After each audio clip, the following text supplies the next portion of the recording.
Hey everyone, welcome to the Commissioner's Clubhouse here on the LCC Network. We're your hosts, Patrick and Jameson, coming from the East and West Coast. What?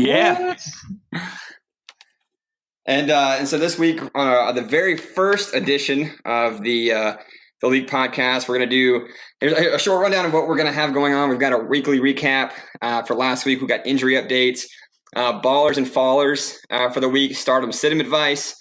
We're going to go over weekly matchups for this week, probably with some predictions, and then we've got a couple games at the end, and the trash talk segment that we've been promoting this week. So we'll have all that in this episode, and we're both pretty excited about it. So you want to start with the weekly recap, Pat? Talk about some of the winners and losers from this past week? Let's do it, man. Yeah, go ahead. So this is obviously our first podcast of the regular season. We did one in kind of the preseason and stuff, but so we've missed out on a lot up to now. We won't jump too much in detail into weeks 1 and 2, but here in week 3, we'll start out with my opinion what should have been the game of the week. Myself versus Jameson, both starting out 2-0. We can skip this one. We can skip this one. We don't have to talk too much about this one. Yeah, Jameson's a little sour right now because he got beat by 31 points or something? Yeah, Myles Garrett didn't have 2 sacks. So, and Kirk Cousins literally had the worst start in like 25 years. So we're just going to leave it.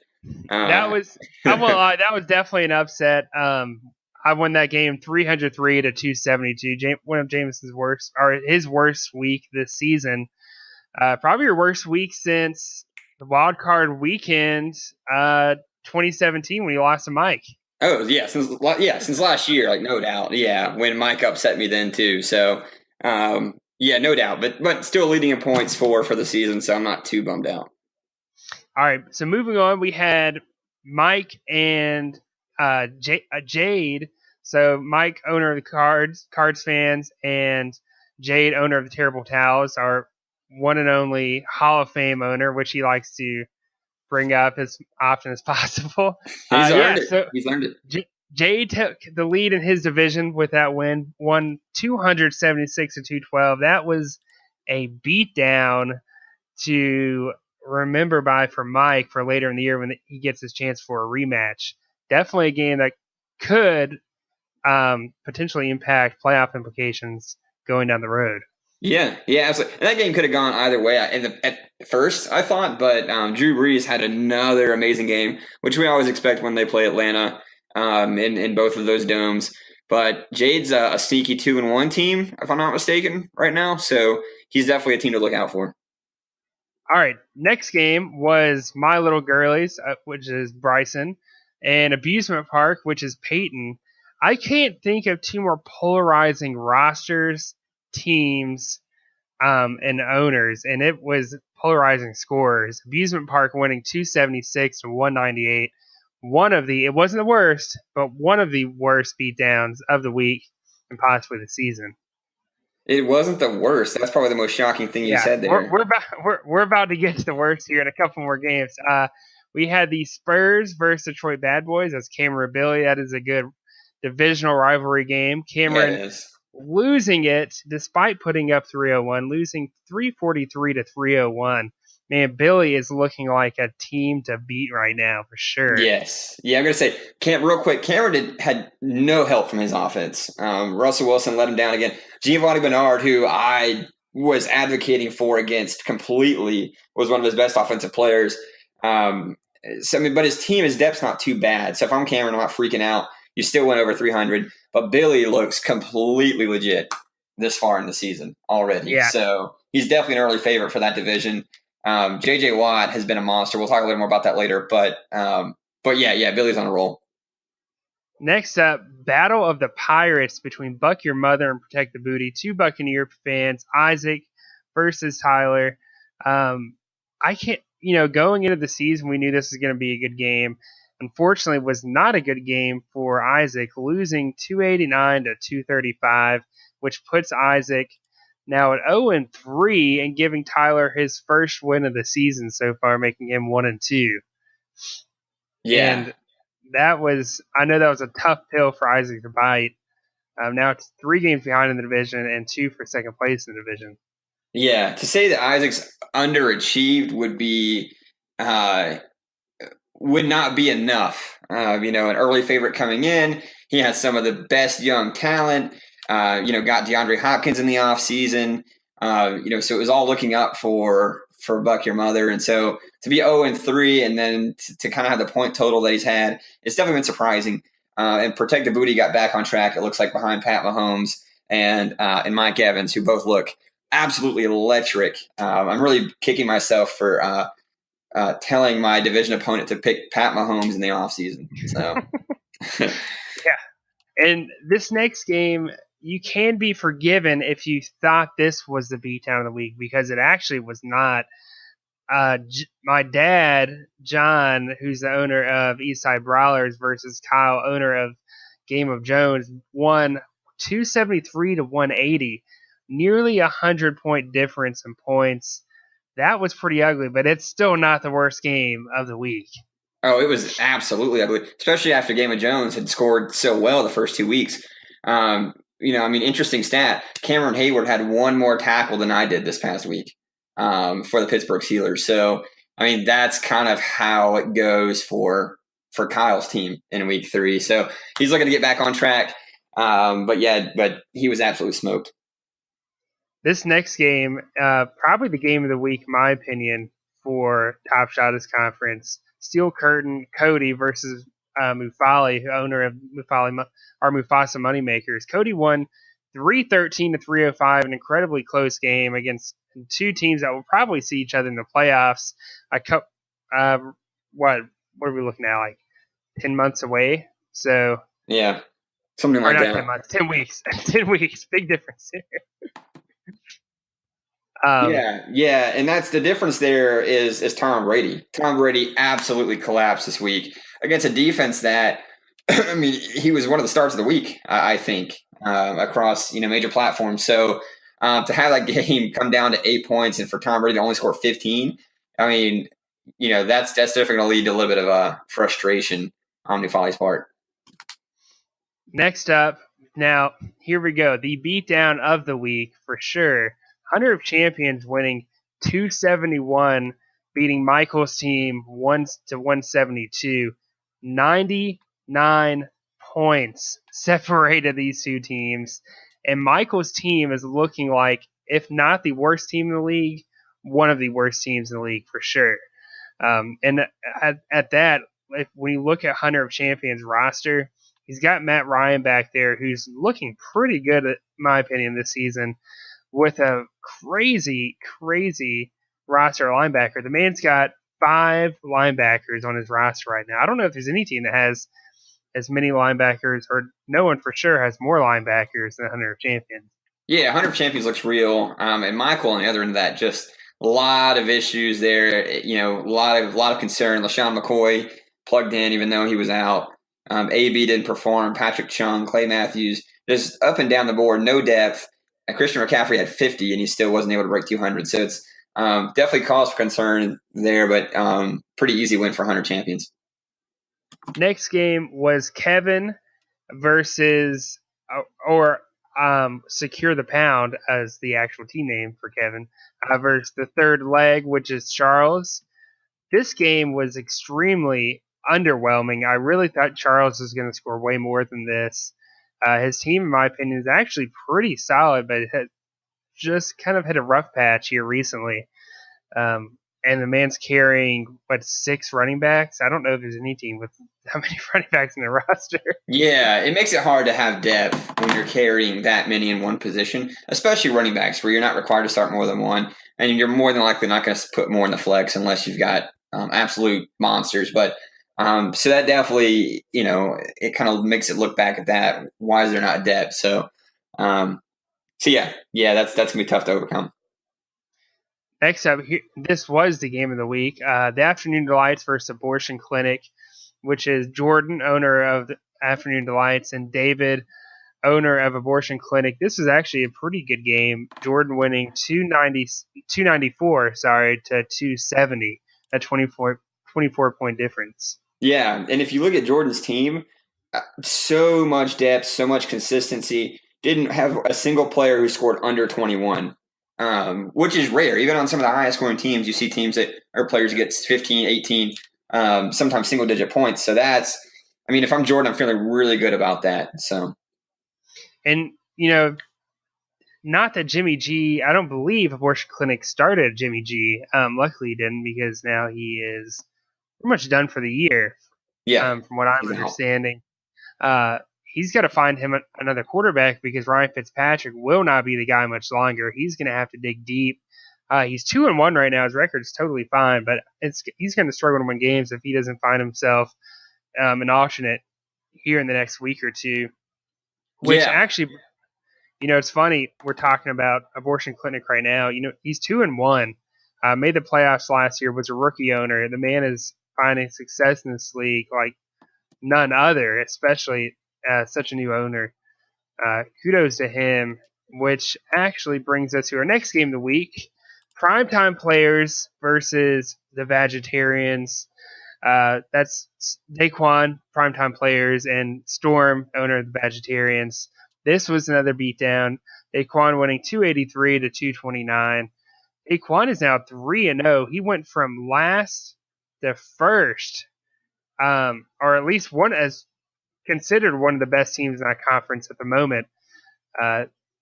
He is definitely looking like a contender in that division for sure. Now that Charles and Jordan are a couple games behind. Yeah, definitely. And some of the players that didn't even perform well, I think it's flukes. Like Stephon Diggs getting 5. I mean, that's a fluke. That's going to change. So, I mean, if I'm Daquan, I'm feeling pretty confident. And you're right, he has turned it around from last year. So kudos to Daquan. Definitely. All right, and let's see here with our last game from the week 3 stretch. It was the Crazy Legs versus Mr. 300, which is Matt versus Colby. That is a long history right there. A lot of times their games end up making the difference of who goes to the playoffs and who doesn't. Mr. 300 ended up winning a close one, 269 to 257, and Colby is looking like his normal self, just kind of really gearing up and pushing through the season. Most likely will end up being in the playoffs. He keeps it up. Yeah. He's got a couple things on his team to address, for sure. The Larry Fitzgerald. And where has Fitz been all season? I don't know what's going on, but he's definitely got to address that. He has not Rashad. He has Marvin Jones on the bench, but he doesn't have a receiving core behind him. So he has 2 receivers and then Marvin Jones. So if he wants to continue his push, like we know that he can, he's definitely going to have to look at getting some receiving depth moving forward. And when you look at he's got 7 linebackers. I mean, Anthony Hitchens has been a great surprise for him. Tremaine Edmonds, I can speak for myself here, has been amazing. Jared Davis looks like he's definitely a little bit better than last year. Still not great or an elite linebacker that you want.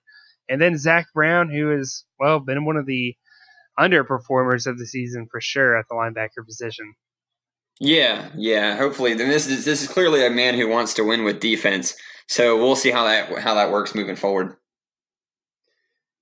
All right, so that's pretty much it for week 3 that we have. Next up is our under and overachievers so far this season. Jameson, why don't you start us off there? Yeah, well, first we're going to have to start, like I said, with Isaac from the beginning. One of the lowest point totals in the conference. I can't speak to the entire league. I don't have that data with me, but definitely one of the lowest point totals in the conference. 0-1 in the division, lower power ranking, not great on efficiency, 0-3 overall. He could definitely turn it around for sure. I mean, he's got some of the firepower to do it. He just got to hit him right on the right weeks. And I think his luck will turn around. He's played some pretty good teams. But 0-3, I mean, he's definitely underachieving so far. And the point spread between your game and his is, and we'll talk more about that later, it's only 12 points. Yeah, it's only 12 points. And when I look at his remaining schedule, this week he's got you're 2-1, consistent with the highest scores every week. And then next up, he's got Eastside Brawlers. I mean, it doesn't get any easier for him the next 2 weeks until the following week where he plays Kyle. And, Kyle is you never know what he's going to do. So. Kyle's wild, man. That's how we got the nickname Wild Kyle. You know, you never know what you're Wild going to get with Kyle, him. yeah, Wow, that's right. Kyle. You never know what you're going to get, you know. So you can't ever chalk that up to an easy one. You know, Isaac's making moves. Maybe he's making too many moves. Maybe he's not making enough moves. But the waiver wire hit is going to hit here in about 53 minutes. We'll see what he did. But I know you might not be because he's in your division. But you know, I'm cheering him on. So we'll see what he does. So Yeah. what about teams that exceeded expectations? Maybe coming in, we didn't feel like they had the best draft. Maybe they didn't. Maybe they're new. Is there anyone that you look at where you're like, wow, he's on a path to exceed what we kind of thought might happen? I've got two guys in mind. One of them more so than the other. When I look at Daquan, he was not only dead last year, but I wasn't entirely happy with his offseason waiver wire moves. I didn't really think he was getting the players he could have gotten, but when you look at him, he's 3-0, first in his division, got a 2-game lead over Jordan, probably his biggest threat at the moment, and he's only scored 7 points less than Cody. I can't think of another team that has had a turnaround season better than Daquan. And the other one, of course, is Mike, 2-1. How many games did we project him to win in our preseason preview rankings? It wasn't much. We were really hard on Mike. Games? Yeah, one or two games. I mean, he's already met our expectations here in week 3. I mean, yeah, we were incredibly hard on him, even though he went to the playoffs as one of the wild card seeds last year, and so maybe we were kind of overlooked some things, but you know, he seems to pull it out. You know, he seems like he knows what he's doing. So he's exceeded things. Dirty Mike and the boys. And for those of you who don't know, we've got some nicknames already for everybody that maybe we can run through on another episode. But just kind of get some feedback. Let us know what you think about him later. But yeah, we like Mike's. Cool. So you want to run through some injury updates real quick before we move on to some of the other news? Yeah, probably one of the biggest injuries, in my opinion, and just football in general, not even just fantasy, was Jimmy Garoppolo going down, having that ACL injury. My God, not only the 49ers are spinning, but some of our fantasy teams are now having to look at if that was going to be their starter, they're going to have to find a new one, or if that was their backup, well, it's either time to find a new backup or just rock the one quarterback system because Jimmy G is now done for the season. Yeah, I've got him in my office league, and it really sucks because I had Tyrod and Jimmy G, and Jimmy G is down, Tyrod is benched, and now I got Andy Dalton. So we'll see how that goes in my office league. But fantasy implications for Jimmy G's injury. I mean, Marquise Goodwin looked awesome coming into the season. I don't think there's a lot there for him. I don't think Pierre Garcon's a player. I don't think Dante Pettis is a player. Basically, no receivers on the Niners should be started this year. Matt Breida is realistically the only 49er on the offense that you could even consider starting. Until I see what their offense is capable of with their backup under center, I will refuse to touch a single 49er receiver or tight end because it's just there's so many uncertainties in that situation. You can't guarantee anything right now. Yeah, I don't blame you. CJ Beathard is the quarterback that's going to come in, and he played last year for them. I think he had 1 win or something like that. So I'm not really confident in CJ Beathard, and I'm not touching any 49ers. If you have them, drop them or trade them. Get rid of them. Now's not time to have them. So I spoke a little bit about Tyrod. He had the concussion.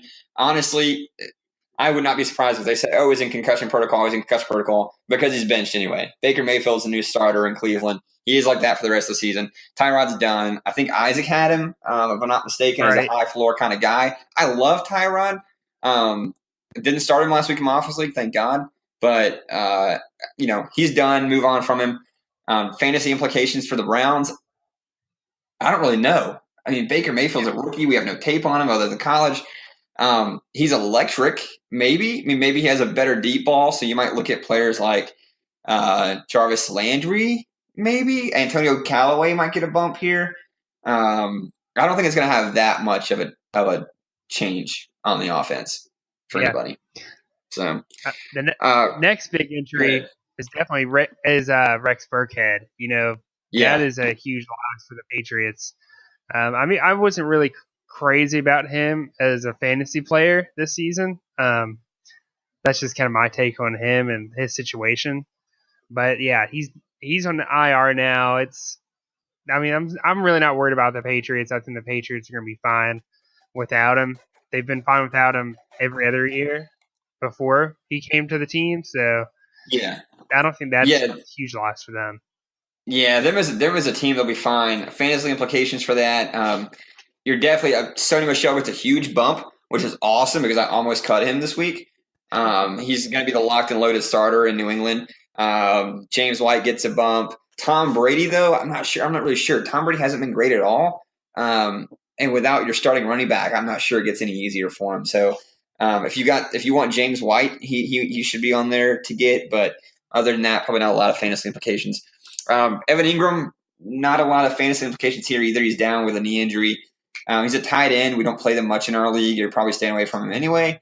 But this does give a bump to maybe OBJ or Sterling Shepard, maybe some of those other guys who Evan Ingram siphons passes or catches away from.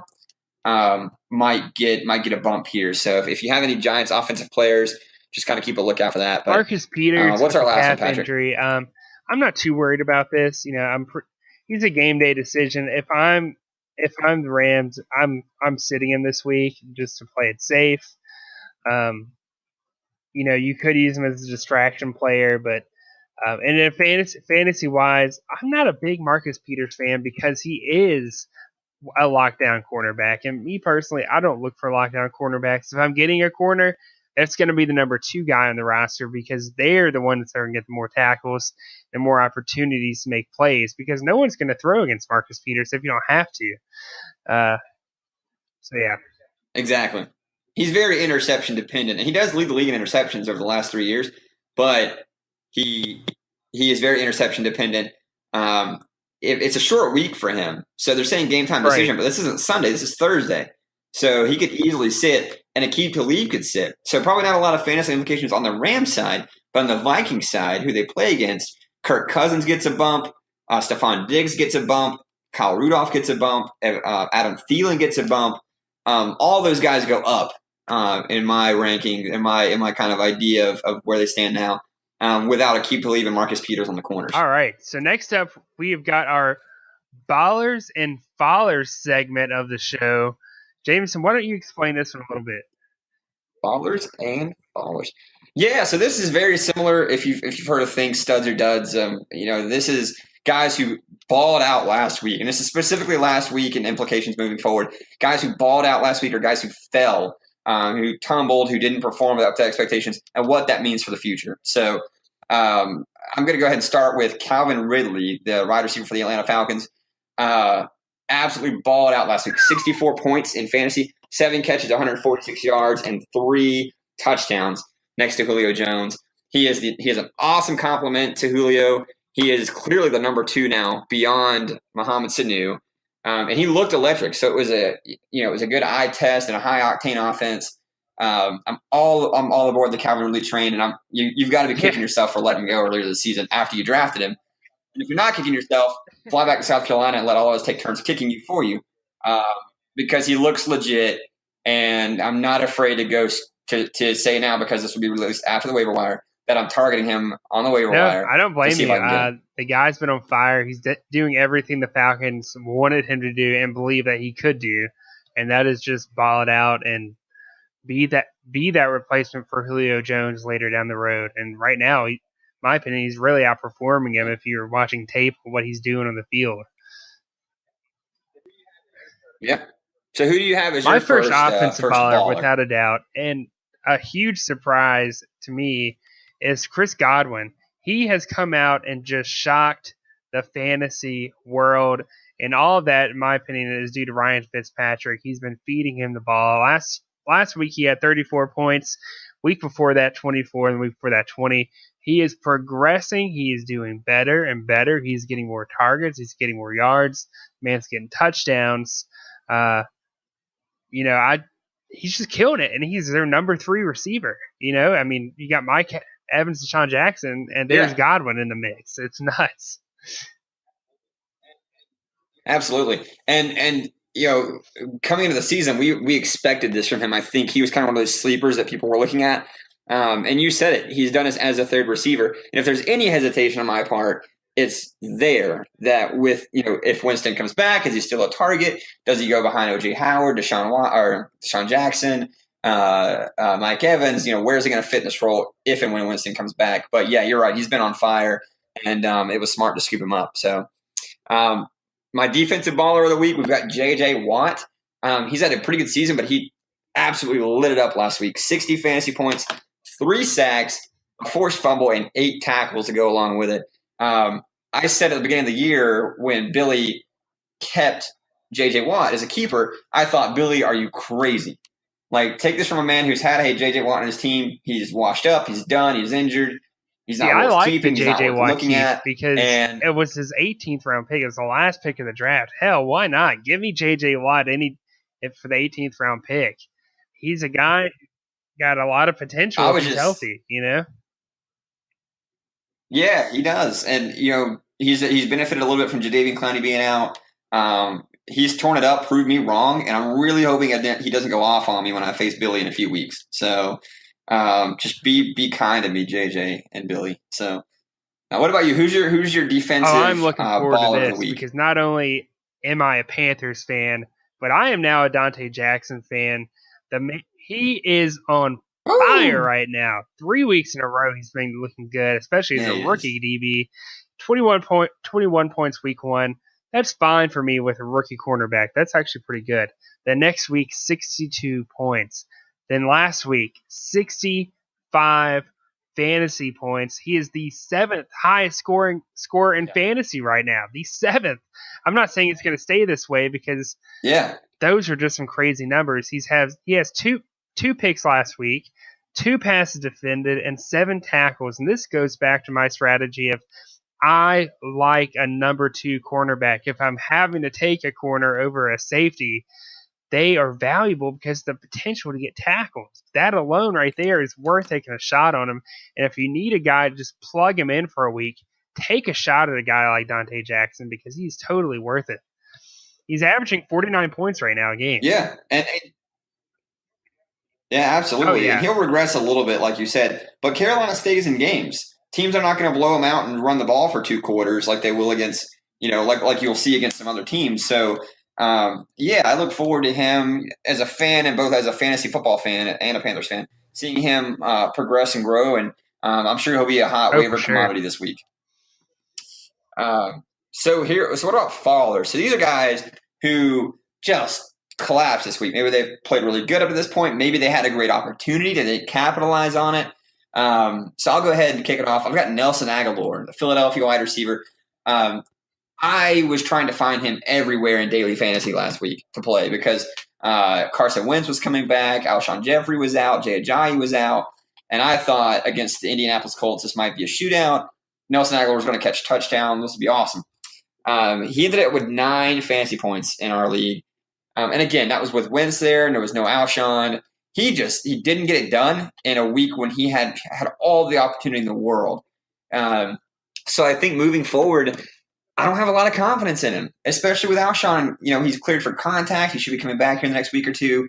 I don't know. I'm not a big Aguilar fan. I felt really good about it. But if I'm Peyton or anyone who has Aguilar, I'm kind of looking for other options right now. So my follower for week 3, and I had him in one of my other leagues, and he just fell apart, and same with the entire team.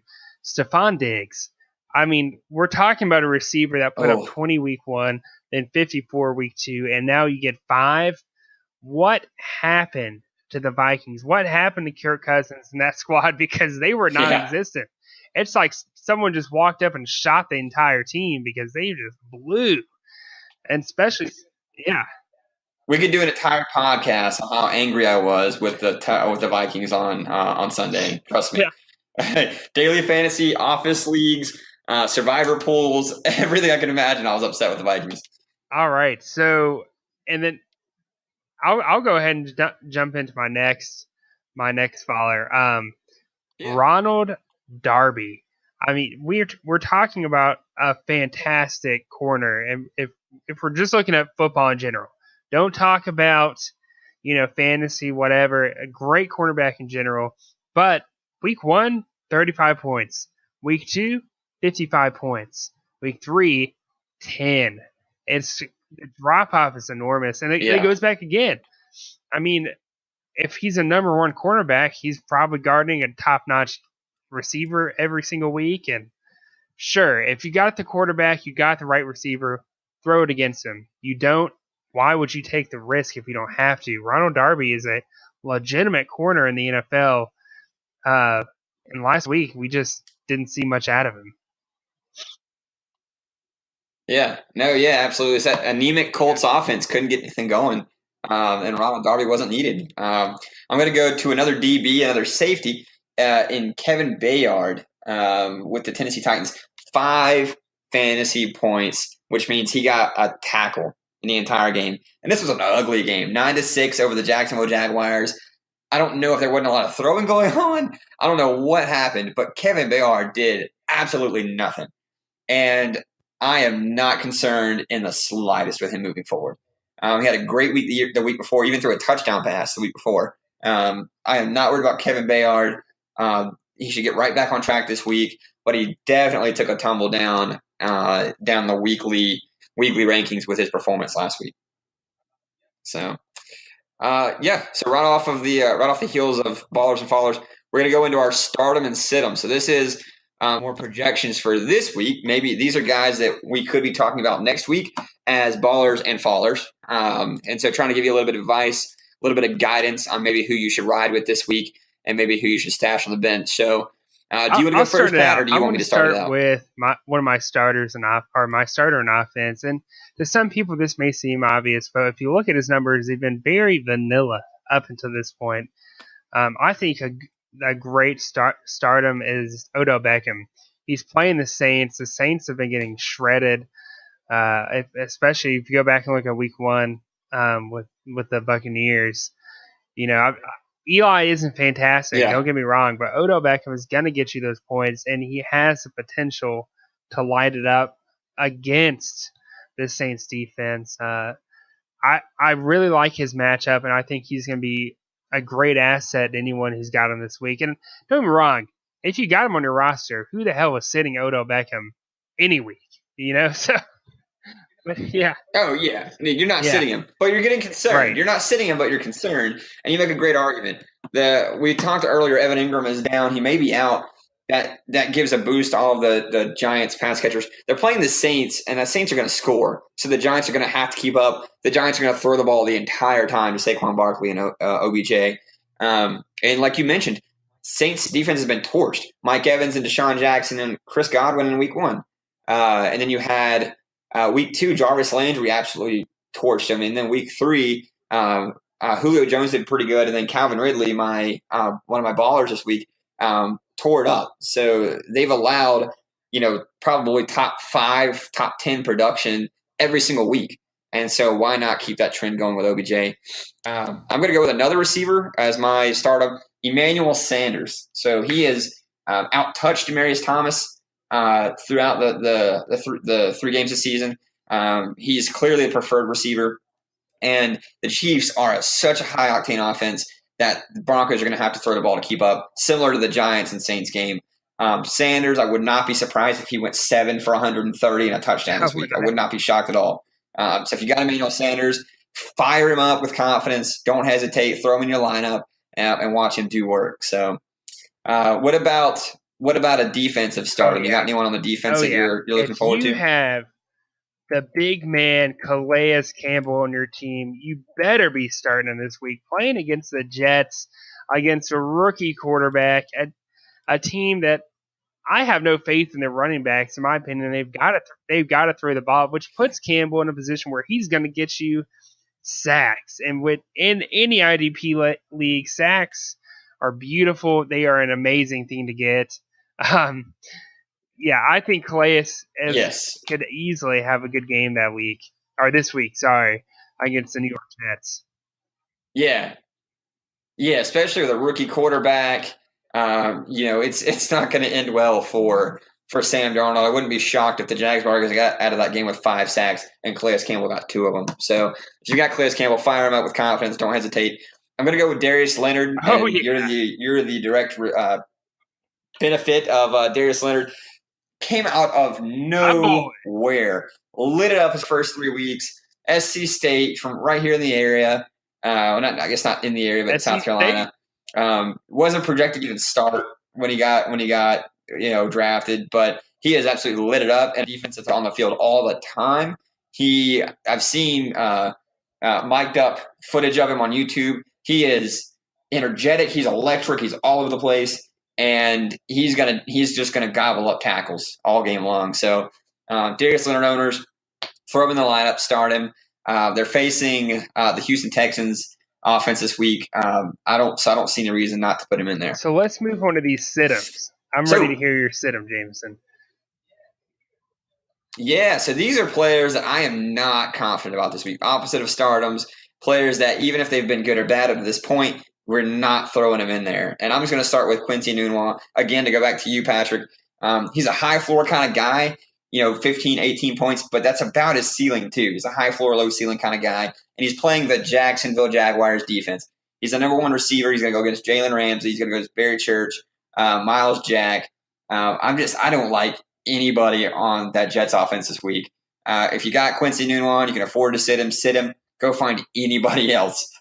Tyler Boyd, Paul Richardson, Tyler Lockett, anyone else you can find to play. Oh no, I've already benched him in our league. I mean, I think he's a good receiver. I think he's got great potential and so forth. But you're right, this is just not the week to start him. And if you're like me and you're stringing together receivers week to week, then definitely do not put him in your lineup if you can help it. So I really don't think he's going to have a great game against the Jacksonville Jaguars. All right. So my sit-em for this week, and it's funny I'm about to say this because someone just texted me and asked, hey, do you think I should get this guy off the waiver wire? And I was like, hell no. Is Isaiah Crowell. Do not start Isaiah this week. We were just talking about the Jets. I don't have any faith in the Jets offense this week. I mean, they've had moments where they look really good. They're a pretty young offense, but I think Isaiah's, and it doesn't matter who's really running the football. I just really don't think any of them have a shot. I don't think their offense is strong enough or competent enough to overcome the Jacksonville defense. Yeah, let me emphasize in case anyone missed it. Don't start any Jets offensive players this week. It's not worth it. No Darnold, no Crowell, no Powell, no Enunwa, no Anderson, nobody. Just avoid it. Go find somebody else who can get it done. My defensive sit of the week, this may be controversial to some people, but if you look at the numbers, it makes sense, is Von Miller. So he's, in my notes, all I've got for him, boom or bust. That's exactly what he is. He's going to give you 70 points or he's going to give you 8. And ask Kyle about that. He knows exactly what Von Miller is. He's a 3-4 edge rusher, but he's a linebacker. So he gets tackles like linebackers, so he gets less tackles than defensive ends, but he plays as a defensive end. So unless he gets sacks or forces fumbles, he's completely worthless. And you can't count on that every week, and I'm not counting on it against Pat Mahomes. He throws the ball, he gets the ball out of his hands quick, he's got a good offensive line, he's electric, he's athletic in the pocket. I am not counting on Von Miller to bring him to the ground and make a productive fantasy day. I have mixed feelings about Von Miller. I like his potential. I love an edge rusher against a scrambling quarterback, and here's why. Because when you get that quarterback outside the pocket, when you've got an edge rusher like Von Miller who doesn't really let anyone juke him out, he's 9 times out of 10 he's going to bat the ball down, get you points for that, or he's going to get a sack, or he's going to make a tackle. We'll see how it goes. It really just depends on the offensive line there in Kansas City.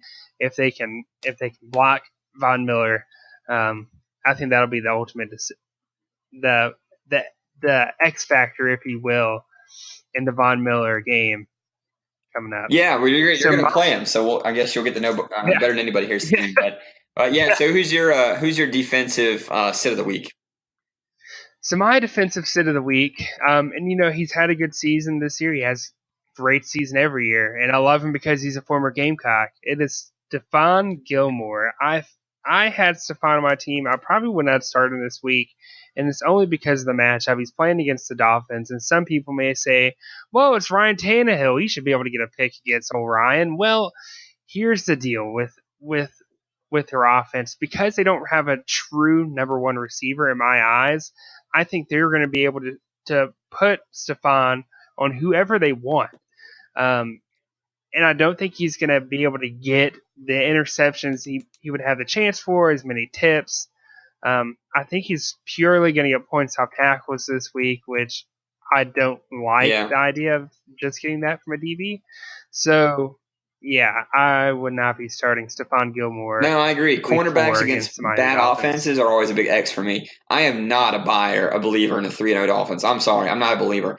I don't think they're going to make the playoffs. I still think they have them winning 6-7 games. No, don't start cornerbacks against poor offenses. It's going to cause you nothing but pain. So before we jump into the weekly matchups and predictions for this week, I want to say we got some breaking news. I saw in my email that Game of Jones has activated Jameis Winston off the IR and deactivated Daniel Sorensen. So Game of Jones has Jameis Winston and has put him on his active roster, rostering 3 quarterbacks, and he's predicting, at least if he's actively rostering him, he's projecting Jameis to get back in, and not only get back in, but eventually use him. What do you think about that?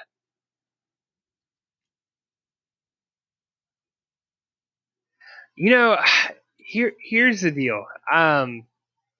If we're talking real football here, I'm not a huge fan of Jameis. Just not. Never been. I really don't think he's a great NFL quarterback. I think he's a good quarterback, but he's not great. I think they're going to strike. I think Tampa's going to – you're going to see what we saw against Pittsburgh Steelers happening a little bit more when Jameis comes back. Now, for fantasy purposes, Jameis has got all the same weapons Fitzpatrick does. So in your head, you should be thinking, oh, well, theoretically speaking, he could do just as good. We'll see. I'm not bought into him. I never have been. I don't either. And this is not to dig at Kyle at all. I mean, not a guy that Jameis Winston backing up Big Ben. I mean, he has Mitch Trubisky, but I think Winston's probably a better option. It doesn't hurt at all. But just to let everyone know, if you make moves while we're on the podcast, we're gonna break it and we're gonna talk about it. So Winston's not a horrible choice. It's interesting that he's activating him now. He clearly sees something there that he likes, and like you said, he's got the same weapons, but Winston prefers tight ends and not maybe the deep ball like Fitzpatrick does. So we'll see how that goes. But I just saw it happen come up in my email, and I wanted to go ahead and just kind of throw it out there and talk about it and kind of see what you thought. So, so we'll jump into our weekly matchups. We're going to do these, over the next 10 minutes or so, and we'll talk about. Yeah, absolutely. Go ahead. Let's start out with game of the week real quick. I'm going to jump right into it. So when I first looked at when the schedule was first done, I was like, I would have never thought this would have been game of the week. Never would have thought it. Just kind of, But now it is. It is primetime players versus Abortion Clinic. Abortion Clinic is now in the spotlight back-to-back weeks. But I think this speaks more on behalf of Daquan's performance, more so than anything. 3-0, and Abortion Clinic is 2-1. I think this right here is the type of game that solidifies Daquan if he wins it. He's spread is 13 points in favor of Daquan, which is room for error for sure. But for Abortion Clinic, you're 2-1. You lost last week in a tough game. And if you lose this week and Vegetarians wins, that puts you at second place in the division. And Storm is looking pretty good. He's a guy I think is much improved and is definitely in the spot has a shot at making the playoffs. If Daquan wins it, he definitely keeps on rolling. Sure. He's got the projection advantage, and he doesn't have anybody on bye. So that makes it easier when you don't have any of your starters missing games this week. So, all right, and to speak on that real quick, the last time these two teams played each other was, if I remember right, hang on 1 second. If I remember right, these two okay. So the last time Abortion Clinic and Primetime Players played was in week 6 of last season, and it was one hell of a bloodbath with Abortion Clinic, no pun intended, Abortion Clinic winning 247 to 152 against Primetime Players. nearly 100 points. Saquon's definitely looking for revenge. Yeah. It's going to be I'm a much really better interested game. to see how I'd this be game pans shocked. out for both I bet all the teams. money I've got this won't go 100 points again. But I said that last week about the Vikings winning the game too. So see how that works out. But so just to move on to the next game in that conference, we got the 100 champions and Mr. 300. Projections are really close on these. Mr. 300 is likely to be higher when he sets his lineup. Because he does have Zach Brown on the bye, but two great teams. I don't have the records in front of me, but I believe they're both 2-1. Yeah, 2-1. It's both 2-1. Yeah, both 2-1. Colby's on a 2-game win streak. Last time these teams played each other was week 8 of last year, and Colby won a pretty easy game, 255 to 208.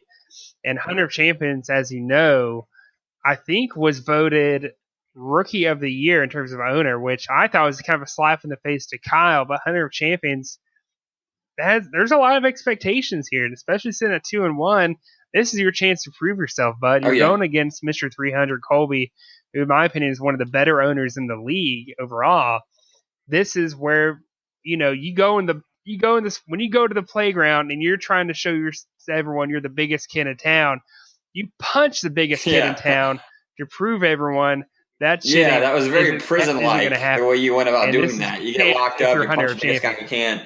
Let them know what's going on. Colby's legit. So anytime you can take out a big dog, it's always good. We've got the Crazy Legs and Steel Curtain, and that should be Matt and Cody, if I'm not mistaken. As it stands, Cody's projected 100 points over Matt, but Matt doesn't have his lineup set yet. Still, even when he does, this one looks like it should be easily won by Cody. That's where I put my money if I had to in this game.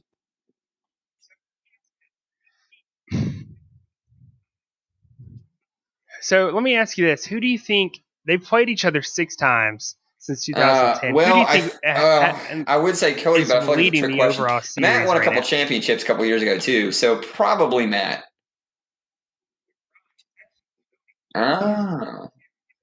Wow.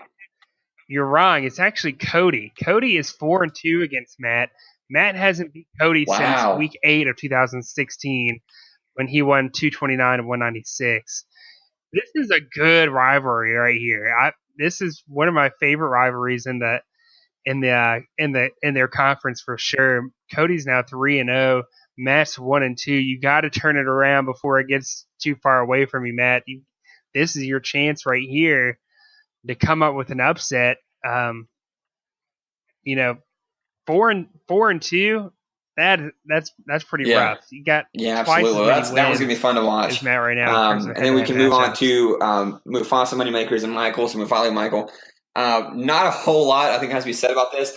Projected 130 points over basically, and Mufali only has one player on a bye, so that lineup's not set yet. But it looks like it's gonna be an absolute blowout. So I don't know how much we want to go into the depth about this one, but this is the Vikings and the Bills, and I would be shocked if Michael comes out and beats Mufali this time. So awesome. So we can move on. We got Vegetarians in the third leg. So, this is Storm and Charles, if I'm not mistaken. Okay. Yep, Storm, Vegetarians versus Charles. Oh, wow. You know what's funny is neither team has ever played each other. I'm pretty sure of, which is shocking. Storm has been in the league most of our tenure here. Charles has been in the league for, I want to say, as long as you, Jameson, or maybe he came in the year after. I'm not sure. He's been in the league for several years. Has not made a playoff appearance yet. So, and it's not looking pretty right now, sitting 0-3. Yeah, Storm's projected to win pretty easily, even after Charles sets his lineup. So I'm kind of looking at Storm for this one, but Charles is at home, so he does have the 1 point advantage, technically. So, finally in that conference, we got Jordan and Kevin, I believe, secure the pound. This one is another one that should get pretty ugly pretty fast. I think Jordan's projected to win this one by a good bit, even though they both got some players on buys. We won't necessarily set their lineups, but Jordan was on a roll last week. Well, you say this, but they're both 1-2. Both got their first win last week. And not only that, But actually, Kevin has the series in his favor. He won last year in Week 7, upset Jordan 226 to 209, one of his few wins last year. Jordan definitely wants to redeem himself after that. That was an awful game for really both teams. This is definitely that'd be a good one to watch. I know Jordan's trying to redeem himself. So we'll jump into our conference now. We've got Billy playing Bryson. I had a lot of hope for Bryson at the beginning of the season, but he's had a couple issues. Tom Brady hasn't had it together. His running backs haven't had it together. He's got Chris Thompson on bye. His defensive end has been. We'll talk about that a little bit. So I think Billy is who we're all kind of looking toward this one to bring home the win.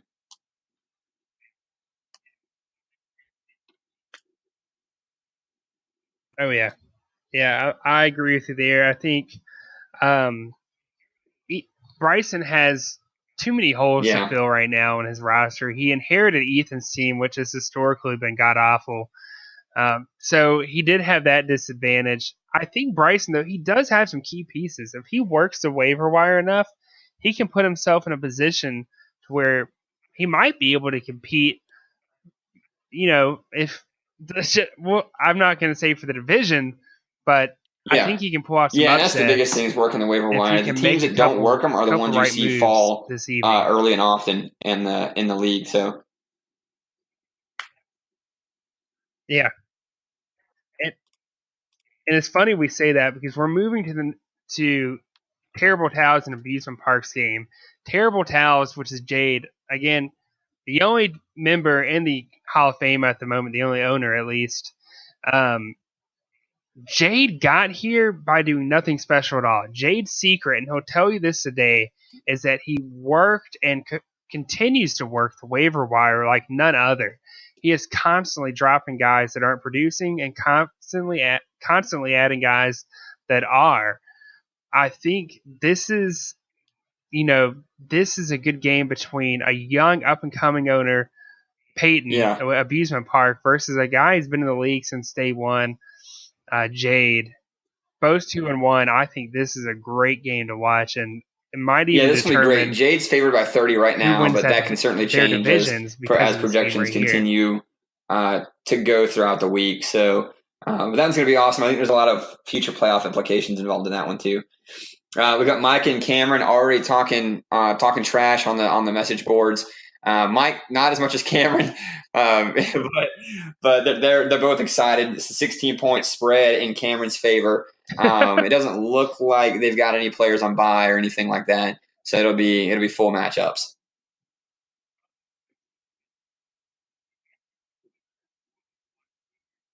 And although Mike's a new owner in this league, they've actually already played each other twice. Last year, Cameron won the first game, Week 7, against Mike. Beat Mike in a close one, 207 to 204. Definitely not a pretty game for either team. And then they play each other in the division round of the playoffs. And Mike, a team that many thought was just lucky to be there, got to the division round, upset you to get there, and lost a close one to Cameron, 265 to 253. This has the makings of being a close game as well. Mike's 2-1. Cameron is 1-2.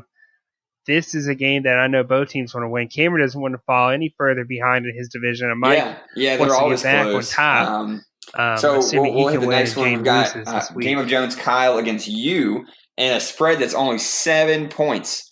So it's projected extremely close between you guys. Well, actually, I think I might be. Well, unless he's changed his lineup recently. I know it was 30 points. Set his lineup. It's 254 and 261. He was on, as we called out earlier, he was doing the IR stuff, so I'm sure he probably set his lineup already. Oh, wow. But yeah, it's a 7-point spread in your favor, which basically in this league is nothing. Yeah. So.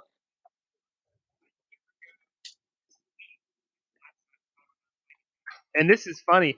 A year ago to this week is the last time Kyle and I played each other. Kyle beat me 272 to 212 in a series beatdown. If this is the first time, by the way, I've ever been 3-0, and if I can go 4-0, that'll be a huge statement in itself. I think only one team has ever 5-0 missed the last year, and playoffs he at missed the 3-0, playoffs. and that was He Tyler started last year. 5-1 the Did year he before start and like missed the playoffs. 5-0 So or he's something had crazy? that's an example of not working the waiver wire. But yeah, Kyle, I'm cheering for you, my co-host, to keep my division opponents down. But that's only the reason. Kyle's wild Kyle. You never know what's going to happen. Yeah.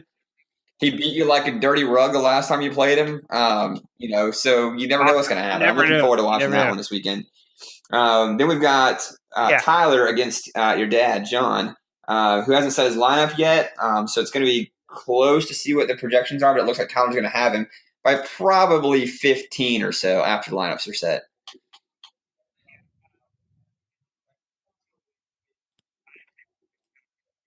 Yeah, and this is two teams with actually a pretty good amount of history between 2014 and now. They've played each other 4 times, never in the postseason. Definitely your dad. First time. Actually, let me ask you this: who do you think owns this series?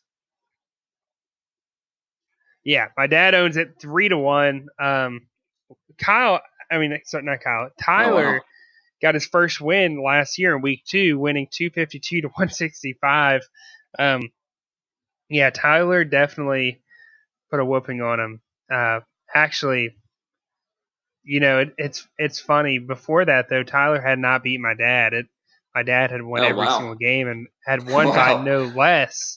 Yeah, this was going to be interesting. I think Tyler's team looks better. It picked up last year. If his efficiency can get good and he can get on the waiver wire, he'll be a legit team to look out for. And then finally, the last game of the week is me and Isaac playing each other 2-1 against 0-3. The point spread is 12 projected in my favor, which isn't a whole lot. So that's doesn't really mean a lot yet.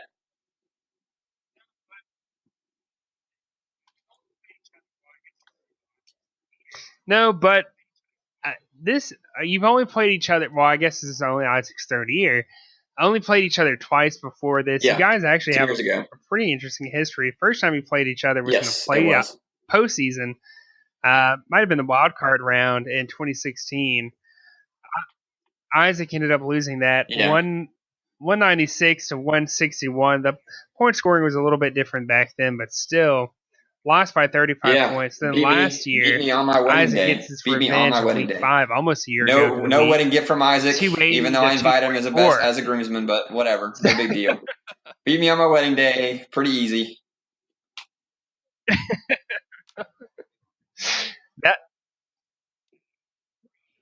And this is an important game for Isaac to win for sure. At 0-3, probably 0-4 is tough. I don't know the statistics behind how many teams have done it. The only team I can think of at the top of my head is you.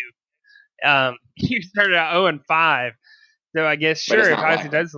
Yeah, and we talked about it a little earlier as an underachiever. It's not a lot of points scored in the 3 losses. We're on the opposite side of that. I'm leading the league in scoring.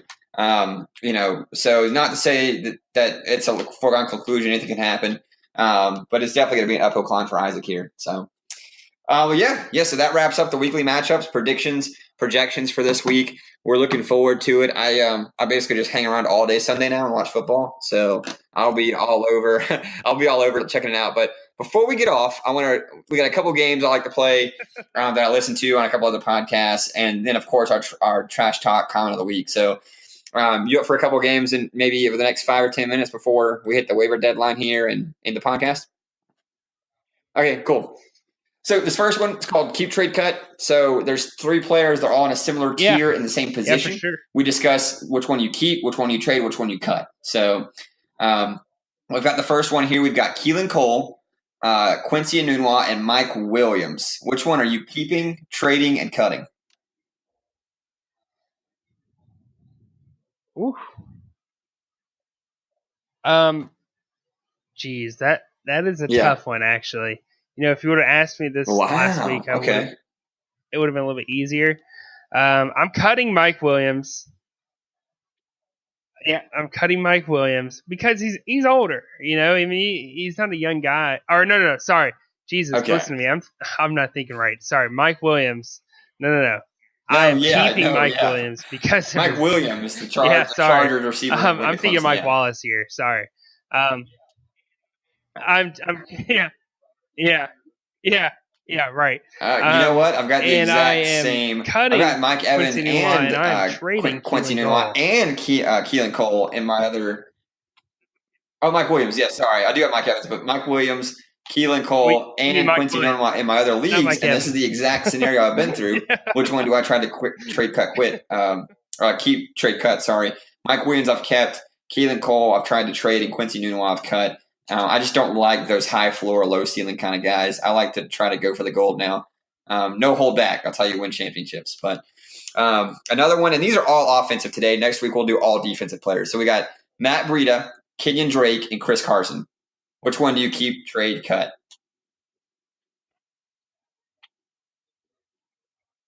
Ooh. I'm probably going to cut Chris Carson. He did have a great week last year. Sure, yeah. We'll see how that continues. And Matt Breida, I am trading him now before it gets too late to get rid of him. I am so worried about that offense in San Francisco. It's not even funny. I mean, sure. I mean, he's the only guy, in my opinion, who has a chance at producing because he's a running back and there's no legitimate quarterback there. And I'm keeping Kenyon Drake. I actually like Kenyon Drake. I'm a believer in him. Wow. Whether you are a believer because look at this list. He's my instant cut. Kenyon Drake has done not enough for me to keep him on my team. I would keep Chris Carson because Rashad Penny doesn't look like he's doing anything. Really? And I would trade Matt Breida. Like you said, I think he's hit his ceiling. He had a great week last week. So I'm getting out of Matt Breida stock while I can. And I'm taking all of Chris Carson I can get. He looked awesome last week. So final one, all quarterbacks, which will be interesting. Tom Brady, Matt Stafford, or Jared Goff. Which one do you keep, trade, cut?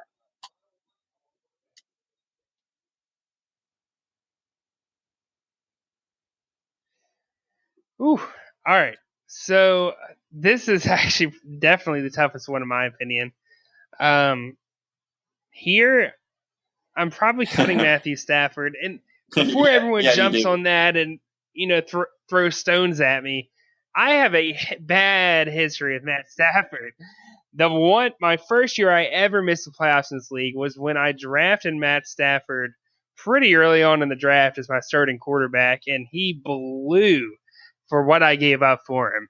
I mean, he was a pretty good fantasy quarterback overall, but for what I paid, definitely not worth it. I'm cutting him because of personal reasons.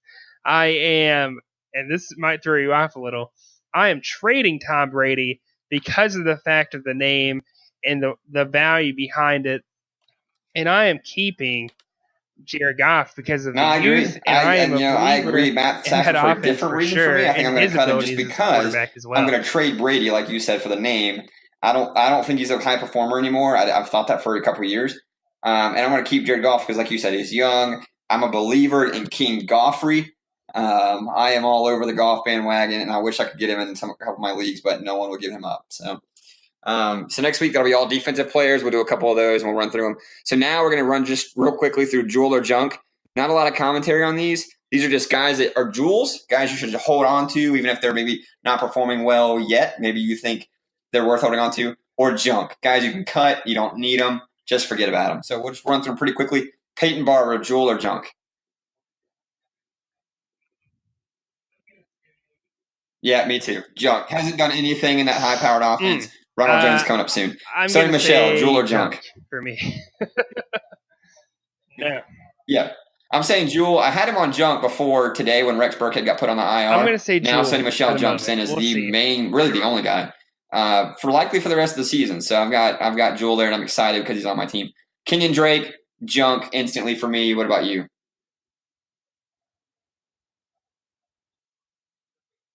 Just one more week.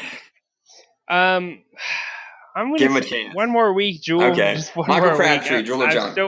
I just gotta wait and see. See, Jared Brown's the leader, but I'm saying hold on to him for another week. He hasn't done horrible. He's a very Quincy and Nunwa-like fantasy player. Yes. So.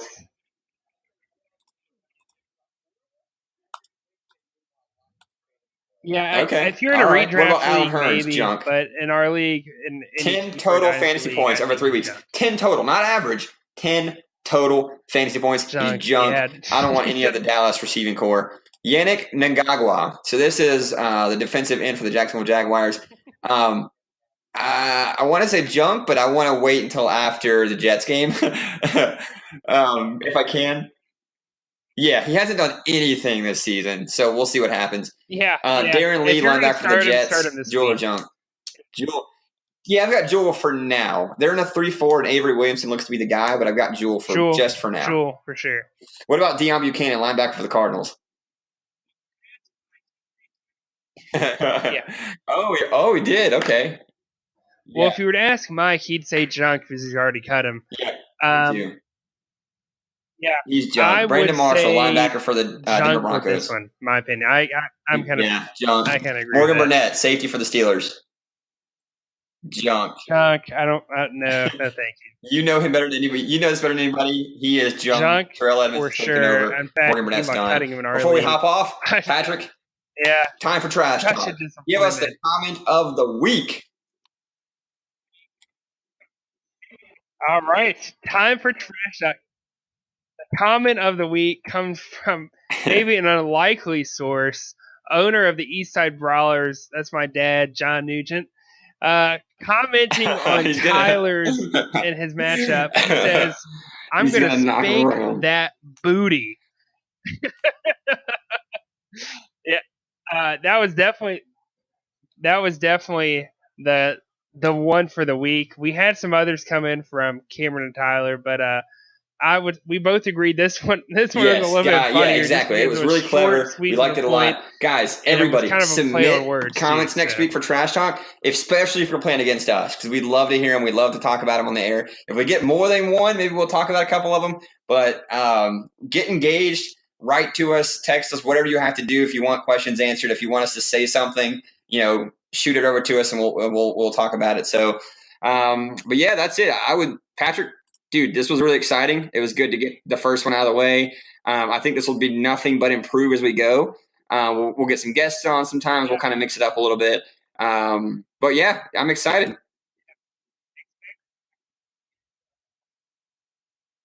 Awesome. All right, guys. Well, we'll talk to you next week. We'll come at you with more stuff. And if you have anything in the meantime, just shoot us a text.